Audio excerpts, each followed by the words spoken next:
এই মুহূর্তে দাঁড়িয়ে একটা কথাই বলতে ইচ্ছা হচ্ছে, আর কবে আর কবে সত্যি নির্যাতিতা বিচার পাবে? আমরা তো অনেক কিছু দেখছি ইতিমধ্যে, ডাক্তারদের প্রোটেকশন নিয়ে এত কিছু, নিরাপত্তা নিয়ে ও সব কিছু, সমস্ত কিছু কথা হচ্ছে। বলছি, সুপ্রিম কোর্টে কালকে অধীর আগ্রহে আমরা অপেক্ষা করছিলাম যে মামলা কখন উঠবে, মামলা কখন উঠবে। আমরা আপনারা লক্ষ্য করে থাকবেন, আমরা সবাই, শুধু আমরা কেন বলবো, দেশবাসী অপেক্ষা করছিল।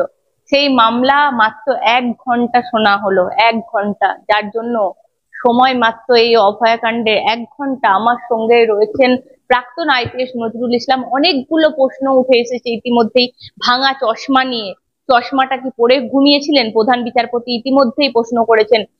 আবার দেখা গেছে সলিসিটর জেনারেল তুষার মেহতা, তিনি বলেছেন হয়তো ক্লান্ত ছিলেন, ঘুমিয়ে পড়ে চশমা পরেই ঘুমিয়ে গিয়েছিলেন। কিন্তু সঙ্গে সঙ্গে ফিরোজুল জি যে উদ্ধার, যে সিজার লিস্ট উদ্ধার হয়েছে, তাতে লেখা আছে চশমাটা ভাঙা অবস্থায় কার্পেটে পড়েছিল।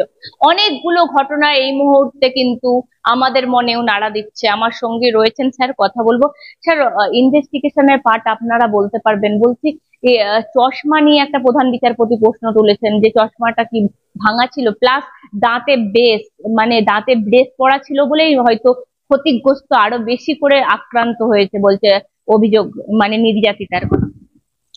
দেখুন, চশমা যদি পরে থাকে তাহলে আঘাতের রকম, আর চশমা যদি পরে না থাকে তাহলে আঘাতের রকমের ফারাক হবে। বা দাঁতে যে ব্রেস যদি পড়ে থাকেন তাহলে সেখানে আঘাত করলে যে ফল হবে, না পড়ে থাকলে অন্যরকম ফল হবে। দুটোই পুলিশ তদন্ত করলে বুঝতে পারবে, বা ডাক্তারবাবুরা যখন পোস্টমর্টম করেছেন তখন বুঝতে পারার কথা। স্যার, একটা জিনিস আমি বলছি, কাল কিন্তু সুপ্রিম কোর্টের সব থেকে মানে যে গুরুত্বপূর্ণ বিষয়টা উঠে এসেছে, সেটা হচ্ছে এ, একজনের কাজ এটা হতে পারে না, এটা অনেকজন যুক্ত, এরকমই জানা গেছে। নির্যাতিতার আইনজীবীরা অভিযোগ করেছে। দেখুন, ডেড বডিটা যেভাবে ছিল এবং পোস্টমর্টম রিপোর্টে বা ইনকোয়েস্টে যতটুকু জানা গিয়েছে, তো সেটা মন্তব্য করা হচ্ছে যে তাকে নাক মুখ বন্ধ করে শ্বাসরুদ্ধ করে মারা হয়েছে, গলা টিপে মারা হয়েছে, আবার তাকে রেপও করা হয়েছে। তো এখন একজন লোকের পক্ষে, কারণ মহিলা যদি মৃত না থাকে, তিনি তো বাঁচার জন্য চেষ্টা করেছেন, নাহলে তার শরীরে অত আঘাত থাকতো না।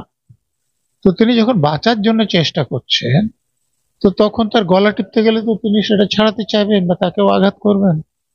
বা তার যখন নাক মুখ বন্ধ করে দেওয়ার চেষ্টা হচ্ছে, তিনি তো সেটা অন্তত ছাড়াতে চাইবেন যদি তাকে পাল্টা আঘাত না করেন।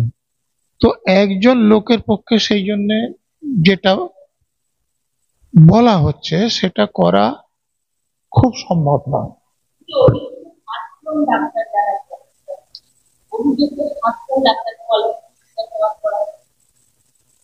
দেখুন, ওই হাসপাতালেরই একজন ডেপুটি সুপার লিখিতভাবে সেখানে যে দুর্নীতিগুলো চলে সেগুলোর ব্যাপারে স্বাস্থ্য ভবনে জানিয়েছিলেন, ভিজিলেন্স কমিশনে জানিয়েছিলেন, অ্যান্টি করাপশনে জানিয়েছিলেন, এমনকি রাজ্যের মুখ্যমন্ত্রীর বাড়িতে গিয়েও একটা কপি দিয়ে এসেছিলেন। তো এইগুলো যদি তদন্ত হতো তাহলে হতো এই মহিলা চিকিৎসককে ধর্ষিত এবং খুন হতে হতো না।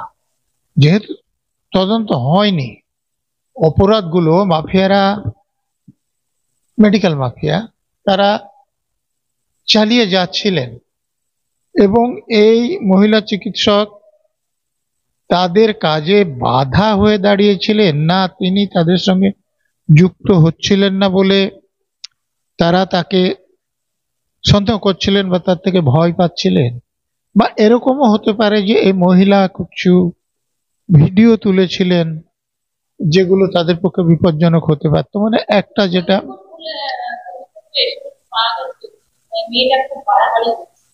হ্যাঁ, তো এইটা যে পাওয়া গিয়েছে, এটা আর একটা ব্যাপারও যে বিভিন্ন গণমাধ্যমে আসছেন, সেটা হচ্ছে এই যে মহিলা মারা যাওয়ার পর এনআরএস থেকে একজন ডাটা এন্ট্রি অপারেটরকে নিয়ে গিয়ে মেয়েটির ফোন নিয়ে সেখান থেকে কিছু ডিলিট করা হয়, যেটা আবার এফএসএল এ পাঠিয়ে কিছু উদ্ধার করা হয়েছে।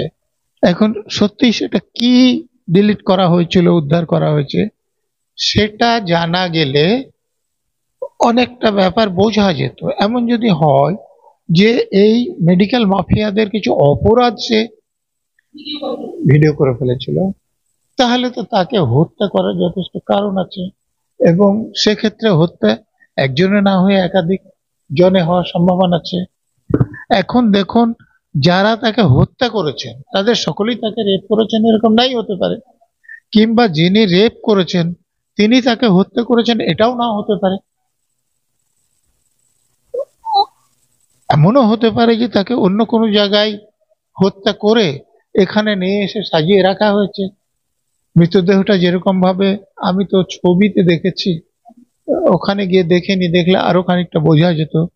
যেভাবে আছে, কাউকে খুন করার পর সেরকম থাকার কথা নয়। মানে যার উপর শুয়ে আছেন সে চাদরটা কিছু এলোমেলো নাই, ঠিক আছে। জুতো জুতো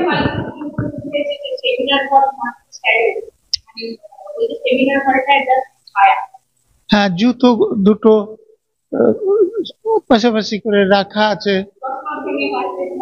হ্যাঁ, তো সেইগুলো, ওখানে একটা লোককে মারতে গেলে সে তো বাঁচতে চেষ্টা করবে, তো তাতে যে ধস্তাধস্তি হবে, তাতে তো এগুলো এরকম থাকার কথা